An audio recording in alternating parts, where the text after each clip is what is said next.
اب غور کیجیے، جب اس بات کی تنقید ہو گئی کہ امام حسین کی شہادت حضور اکرم صلی اللہ علیہ وآلہ وسلم کے لیے ہے، تو آئیے قرآن کریم کی جن آیات کو سرنامہ سخن کی حیثیت سے تلاوت کرنے کا شرف حاصل ہوا، اس میں خلاق کائنات ارشاد فرماتا ہے، سب سے پہلے اللہ عز و جل تحویل قبلہ کا ذکر کرتا ہے کہ اللہ عز و جل نے اپنے محبوب کے لیے قبلہ بدل دیا، محبوب کے لیے قبلہ بدل دیا، فلاں فلاں سے اتنا پیار کرتا ہے کہ اپنے محبوب کے پیار میں قبلہ ہی بدل دے۔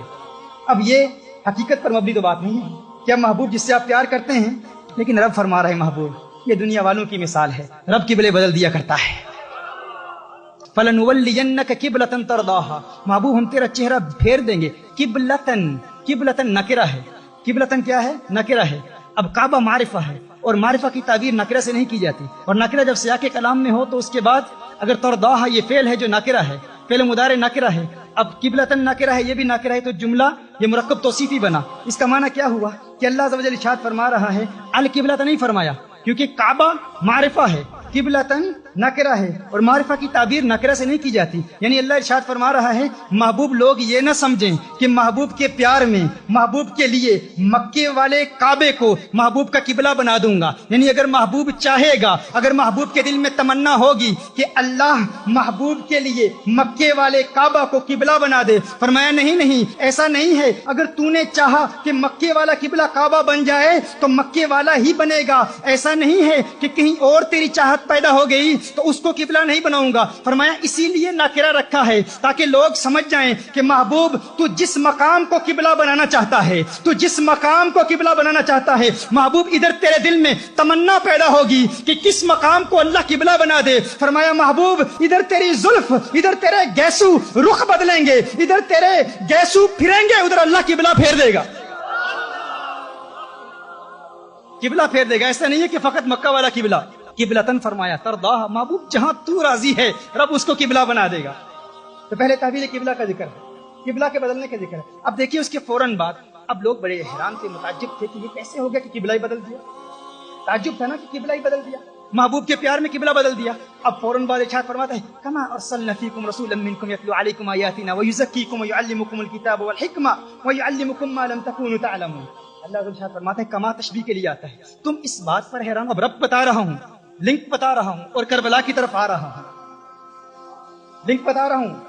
دیکھیے پہلے فرمایا تحویل قبلہ کا ذکر ہے، قبلہ کے بدلنے کا ذکر ہے، اس کے فوراً بعد کما ارسلنا محبوب دینے کا ذکر ہے کہ میں نے اپنا محبوب تمہیں دے دیا، کما ارسلنا جس طرح دیا۔ اب کما کیا ہے؟ یہ تشبیہ کے لیے آتا ہے، کما کس کے لیے آتا ہے؟ تشبیہ کے لیے، جس طرح، یعنی تم حیران ہو، تم اس بات پر حیران ہو کہ اللہ نے قبلہ بدل دیا، کس طرح بدل دیا۔ اب کما کا لنک دیکھو، کما جس طرح، تم کہتے ہو قبلہ کس طرح بدل دیا، کہا جس طرح محبوب دے دیا۔ قبلہ بدلنا بڑی بات ہے یا محبوب دینا بڑی بات ہے؟ بھائی کبھی کوئی کسی کو اپنا محبوب دیتا ہے؟ کسی سے پیار ہو جائے تو اب اپنا محبوب کسی کو دو گے؟ بھائی دینا تو بڑی بات ہے، کوئی کسی دوسرے کو اپنا محبوب دکھاتا بھی نہیں ہے، چھپاتا ہے کہ کوئی میرا محبوب دیکھے نا، محبوب کو چھپاتے ہیں۔ جس سے پیار ہو جائے انسان کہتا ہے کوئی اسے نہ دیکھے، یہ کسی کو نہ دیکھے، یہ مجھے دیکھے میں اسے دیکھوں۔ آن بسو مورے نینن میں اکھیاں بند کر لوں، نہ میں دیکھوں غیر کی جانب، نہ تو ہے دیکھن دوں۔ Oh beloved, come and reside in my eyes, come and live in my eyes.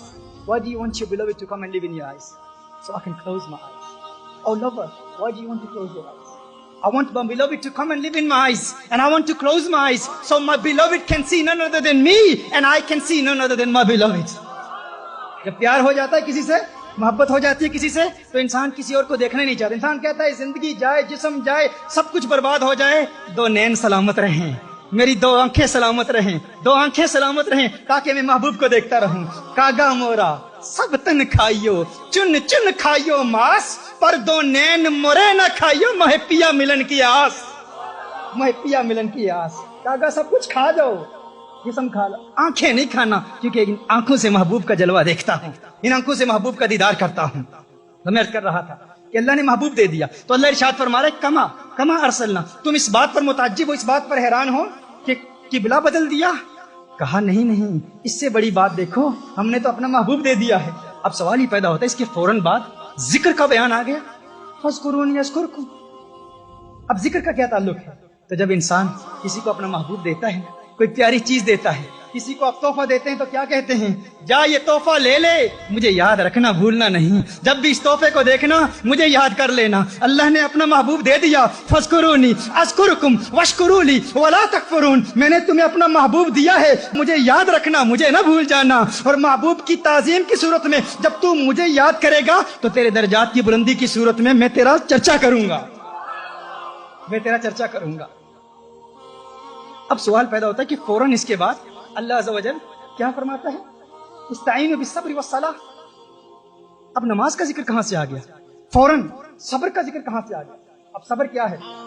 طلاب العلم جانتے ہیں کہ صبر یہاں ابتداءً مصیبت پر دلالت کرتا ہے۔ اب جانتے ہیں محذوف مقدر اور مقتدا کا فرق کیا ہے؟ یہاں شریعت کا تقاضا بھی ہے، لغت کا تقاضا بھی ہے، عقل کا تقاضا بھی ہے کہ یہاں مصیبت مقتدا ہو، یعنی صبر اسی وقت کیا جاتا ہے جب مصیبت آتی ہے، جب مصیبت آتی ہے تو صبر کیا جاتا ہے۔ یعنی گویا اللہ ارشاد فرما رہا ہے کہ جب میں نے تمہیں اپنا محبوب دے دیا، میرا محبوب ملے گا، تجھے اللہ یاد آئے گا، اللہ کا ذکر تو کرے گا، لیکن یاد رکھنا اس ذکر میں پھر مصیبتیں بھی آئیں گی، تکلیفیں بھی آئیں گی، اس ذکر میں پھر تکلیفیں بھی آئیں گی۔ فرمایا جب یہ تکلیفیں آئیں گی، مصیبتیں آئیں گی، استعینوا بالصبر والصلاۃ، پھر صبر سے مدد طلب کرنا اور نماز سے مدد طلب کرنا، صبر سے مدد حاصل کرنا اور نماز سے مدد حاصل کرنا۔ پھر اس کے فوراً بعد ارشاد فرمایا وَلَا تَقُولُوا لِمَنْ يُقْتَلُ فِي سَبِيلِ اللَّهِ أَمْوَاتٌ۔ اب یہاں پر شہداء کا ذکر کیوں آ گیا کہ جو اللہ کی راہ میں قتل کیے جائیں انہیں مردہ نہ کہو؟ اللہ ارشاد فرما رہا ہے، اب رب دیکھیے، تعلق دیکھیے، اللہ ارشاد فرما رہا ہے کہ مت سمجھنا کہ صبر کرتے رہو گے تو مصیبت ٹل جائے گی۔ کبھی کبھی ایسا وقت بھی آتا ہے کہ انسان صبر کرتا رہتا ہے لیکن صبر کرتے ہوئے اس کی موت بھی واقع ہو جاتی ہے، لیکن اس موت سے نہ ڈرنا، یہ نہ سوچنا موت آ جائے گی مر جاؤں گا۔ کہا وَلَا تَقُولُوا لِمَنْ يُقْتَلُ فِي سَبِيلِ اللَّهِ أَمْوَاتٌ، ارے شہید زندہ ہے، مردہ نہیں ہوتا، شہید تو زندہ ہوتا ہے، شہید مرتا نہیں ہے۔ اب شہید کا ذکر، اب رب سمجھ میں آ گیا، لنک سمجھ میں آ گیا، تحویل قبلہ، محبوب کا دیا جانا، محبوب کے دیے جانے کے بعد ذکر کے بعد استعانہ بالصلاۃ والصبر۔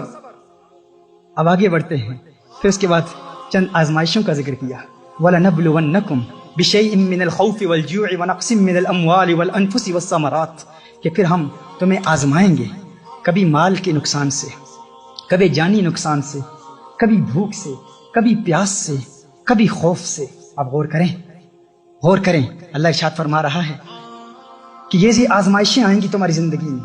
آزمائشوں کا ذکر ہے کہ اللہ آزماتا ہے، مت سمجھنا کچھ لوگ تو شہید ہو جاتے ہیں انہیں مصیبتوں میں، صبر کرتے ہوئے شہید ہو جاتے ہیں، کچھ ایسے ہیں جنہیں اللہ آزماتا ہے، اللہ آزمائشوں میں مبتلا کرتا ہے۔ کیسی آزمائشوں میں؟ کبھی جانی نقصان کے ذریعے، کبھی بھوک کے ذریعے، کبھی پیاس کے ذریعے، کبھی خوف کے ذریعے اللہ آزماتا رہتا ہے۔